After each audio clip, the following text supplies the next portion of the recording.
Ampak zdaj, ko vas poslušam, se vendarle zdi, da je kar nekaj podpornih aktivnosti, katerih cilj je, da ljudi dvignejo iz tega Mhm. socialnega dna. Ampak recimo, midve se zdaj nahajava v centru Ljubljane, Mhm. in jaz lahko tukaj rečem, da že leta in leta in leta v bistvu videvam iste osebe, Mhm.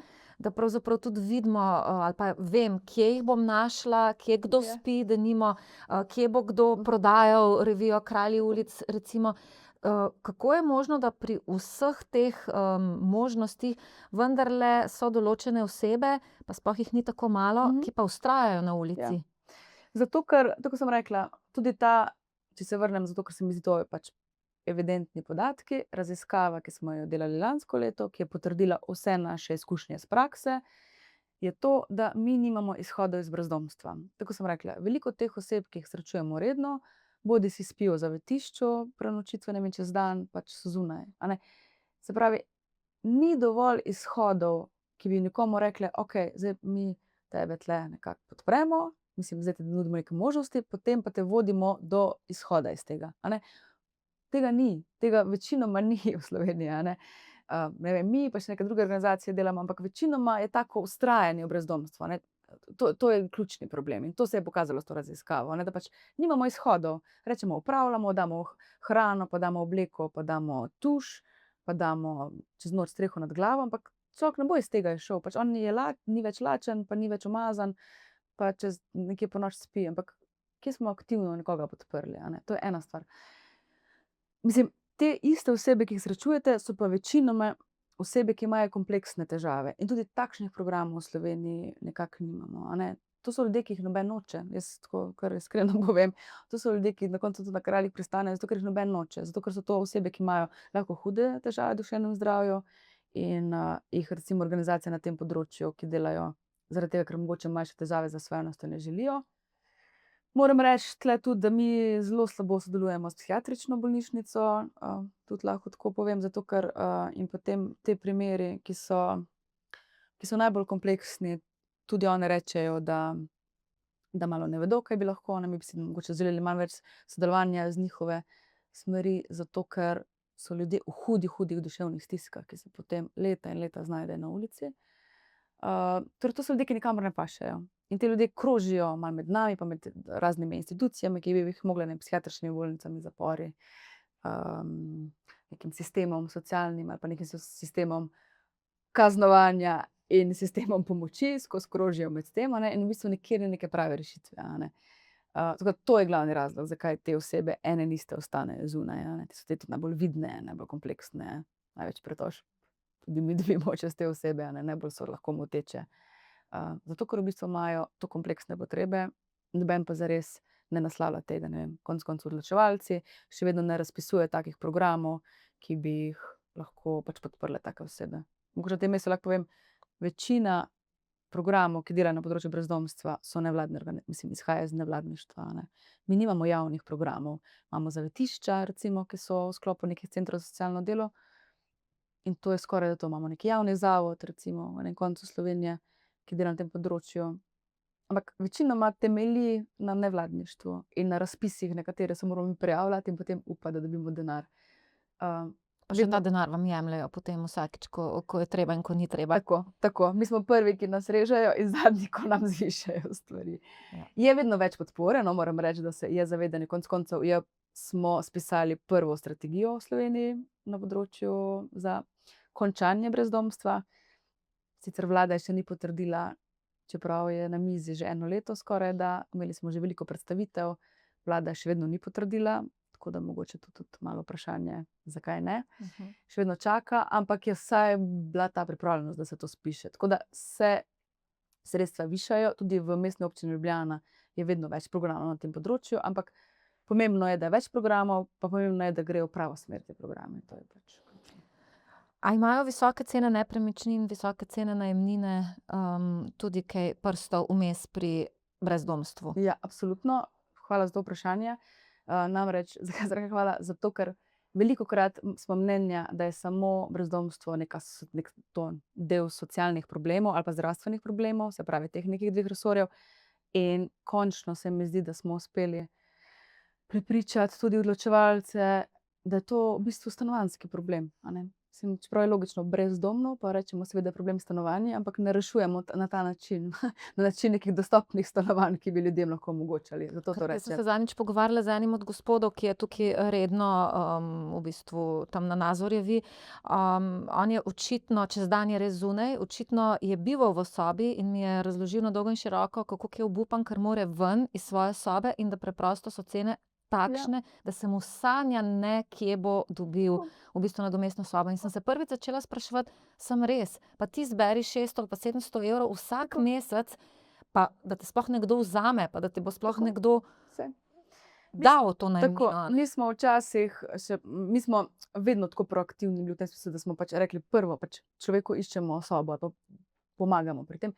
In tako, ko sem jaz začela delati 10 let nazaj, 13 let nazaj, je bilo tako, smo vedeli, recimo, kje neke sobe oddajajo. Pa če človek še vedno, če je tako, recimo, ki mladi ljudje ali pa nekdo, ki ni imel teh izkušenj ulice na obrazu, si lahko celo nekaj dobil, ker so bile in dostopne, in ni bilo takih pogojev. Tako da smo nekako najdli te neke stvari. Ali pa je bilo, recimo, so bili ti samski domovi, kjer so pač vzeli pol samske moške, recimo, a ne. Tako da smo nekako bili bolj ali ne uspešni pri tem, pri tistih, ki so zmogli, ali pa tisti, ki so bili tudi proaktivni. Tako.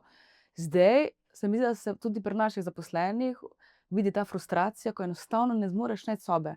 Samski domovi so se spremenili v hotele in hostle, ali pa imajo res enormne najemnine, ampak okej. Dobiti stanovanje je pa pač misija nemogoče, kot ste rekli, a ne. Najemnine so grozno visoke. Torej človek, ki ima, ne vem, ali bodisi denarno socialno pomoč, bodisi neko nizke dohodke, neko nizko plačo, ker tudi take osebe k nam prihajajo, ne, ko mogoče celo nekaj delajo, ampak imajo minimalne prihodke. Kako boš, če si sam pač našel neko stanovanje? Ne moreš si deliti stanovanja, če si neka starejša oseba. Neki mladi celo pač pol uspejo z nekim sharingom stanovanja.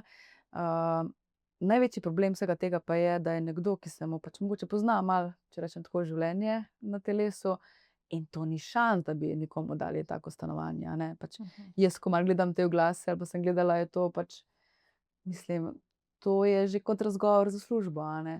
No, je pa treba dejansko res povedati, jaz opazujem te naše centraške brezdomce, to resnično se jim pozna vsaka zima. To je iz zime v zimo, v zimo, v zimo se to pač propadanje na človeku res vidno pozna. In če mene kaj prizadene, je to, ker jih vidim, pač to vidno propadajo, a ne. Mogoče bi pri tem samo povedala, pa ti ljudje niso stari, a ne, to je pomembno povedati. Te ljudje, ki jih vidimo na ulici, so zelo redko stari, res mogoče stari toliko izgledajo, a ne. Ne vem, če kaj spremljate, mi kar redno objavljamo smrti naših uporabnikov in uporabnic. Tudi smetano razlogov, ker želimo, da niso pozabljeni, pa tudi, da pač se malo ozavešča javnost, v bistvu iz dveh razlogov. Velikokrat imamo neke komemoracije, da se poslovimo od ljudi in tako. Zdaj bomo v bistvu lahko, mislim, da že zdaj povem, tudi na Žalah imeli nek svoj grob, kjer bomo tudi tako neke spominske ploščice, ker se nam zdi prav, da ti ljudje so bili tako pozabljeni, no. Mislim, da si zaslužimo neko tudi dostojnost pri tem, ko se poslovimo. No, in hočem to reči, da velikokrat so to ljudje, ki so zelo mladi. Če se spomnimo, mogoče je bil še ta Tone Pugel, če se ga spomnite, Miloševega parka, on je bil eden izmed teh starost, on je pač vseeno imel nekaj let. Ampak, ne vem, tile ostali pač izgledajo stari, ne vem, 60, 70 let, to so ljudje, ki so stari 50 let. In problem tega je, ko ste rekli, njihovo zdravje propada, takrat, ko res ne morejo, so stari, ne vem, 55 let, oni ne morejo iti v dom, zato ker so premladi ljudje, ampak fizično in njihove vitalne funkcije, se pravi, smo enkrat sem ga spremljala zdravniku in je rekel, no, gospod, ne samo, da so vaši izvidi kot pri enem staremu človeku, mislim, kako ste vi sploh še živi, glede na vašo krvno sliko, a ne, če tako lahko rečem. Pač ljudje so res v slabem stanju, a ne. In problem tega je, ko ne morejo, potem ne morejo iti nikamor v oskrbo, ker so premladi, a ne. Kako pa je recimo med brezdomci temi kategorijo 1, torej brezdomci na ulici, ali pa tudi brezdomci kategorija 2, 3, kako je s partnerskimi vezami, kako je z ustvarjanjem družine, a se zgodi, da brezdomke zanosijo, kaj je potem s temi otroci, oziroma z otroki, sem pravila, z otroki, z otroci, se opravičujem. Nič hudega. Seveda se dogajajo partnerstva. Seveda se dogajajo partnerstva, se zgodijo ljubezni, absolutno vse, in prav, da se zgodijo ljubezni. Se pa kdaj zgodijo, mi veliko delamo, fokusa imamo tudi na brezdomnih ženskah in družinah, kot sem prej rekla. Velikokrat pa se dogaja neka razmerja, zato da so ženske zaščitene, se spuščajo v neka razmerja, zato da niso same na ulici. Tako se lahko sliši veliko bolj ogrožajoče, ko ne veš, kaj te čaka na ulici, kot pa mogoče vseeno partnerstvo ali pa neko partnersko nasilje, ko mogoče vsaj pričakuješ. Vem, da se to grozno sliši, ampak to so besede ene ženske, s katero sem se pogovarjala, a ne. Ko sem se pogovarjala o tem, zakaj se je spustila v odnos z nekom, ki Ki je bil vemo, da je nasilen od nasilen, a ne. začetka. Tako. Tako da in so te stvari lahko oportunistične in se mi zdi pač, ja, seveda za preživetveno stvar je pač si človek oportunističen, če spet tako rečemo, a ne. Zdaj, mi smo, ko sem prej govorila o tem programu podpore družinam, mi smo ta program začeli razvijati, eno zaradi tega preprečevanja deložacij, drugo pa ravno zaradi tega, ker so pač v dnevnem centru naši uporabniki, uporabnice postali par in potem postali družina. In potem smo rekli, okej, to družino moramo podpreti. Tisti, ki so zmogli, smo jih v bistvu, jih nekako vzamemo v naš program nastanitvene podpore in nekako jih podpiramo v tem, da zmorejo to družinsko življenje. Veliko ljudem je to motivacija ali pa so v obdobju življenja, ko to zmorejo in potem z našo podporo se postavijo na noge, kdaj pa tudi kdo ne zmore. Ko delamo z ženskami, a ne, mi rečemo, tudi raziskava, če se spet vrnem na njo, je pokazala, da nekje tretjina žensk, med brezdomnimi, in to je tudi nekako tako v evropskem smislu, je taka zelo podobna številka. Kaj je zanimivo, je, da smo se mi tako v času korone smo bili del nekega projekta evropskega, ke smo hoteli razumeti bolj brezdomstvo žensk in smo tak fokus dali bolj na ženske, so se številke začele večati. Ampak ne zato, ker bi bile zares, mislim, na splošno se število brezdomnih veča, ampak število žensk se je začelo večati, ker smo mi bili bolj pozorni na to, ker smo me zaposlene razvile bolj senzibilen pristop do žensk in so nam začele bolj zaupati in bolj prihajati v naše aktivnosti in kar naenkrat smo imeli večje število žensk, a ne. In se prav spomnim, da se je pol nekdo vprašal: koliko je veliko žensk." Ampak ne, v bistvu mi smo naredili neki prostor, če rečem tako v narekovajih prostor, da so ženske Psihološko varnost, da so prišle in Tako. so povedale, da dejansko sodijo v to Tako. kategorijo, kjer so Tako. bile od samega Tako. začetka. In mogoče se mi zdi tudi to super vprašanje. Velikokrat sodimo ženske, ki se znajdejo v situaciji, da so mame, ali pa da so bile mame, ali pa da so mame, in tega ne naslavljamo. Je pa to ena zelo boleča tema za ženske, zato ker nekatere imajo otroke v rejništvu, v usvojitvi, ko so se znašle v tej situaciji. In je to ena vloga, ki ostane z njimi, seveda, one bojo vedno mame. Velikokrat so obsojale za to, da se je to zgodilo, a ne. In bo težko, da je prišlo do te situacije. Noben jih pa ne vpraša, kvečjemu jih ljudje obsojajo, da niso bile, ali pa kot ženska, da ni to vzdržala, ali pa kot mama, da bi pač to naredila. Ampak so različne okoliščine bile. Večina žensk je doživela nasilje, hudo partnersko nasilje, hude zlorabe. In v bistvu velike travme v življenju potem pač nekako niso uspele takšnih in drugačnih okoliščin pač nekako živeti nekega običajnega življenja, a ne. To so zelo travmatične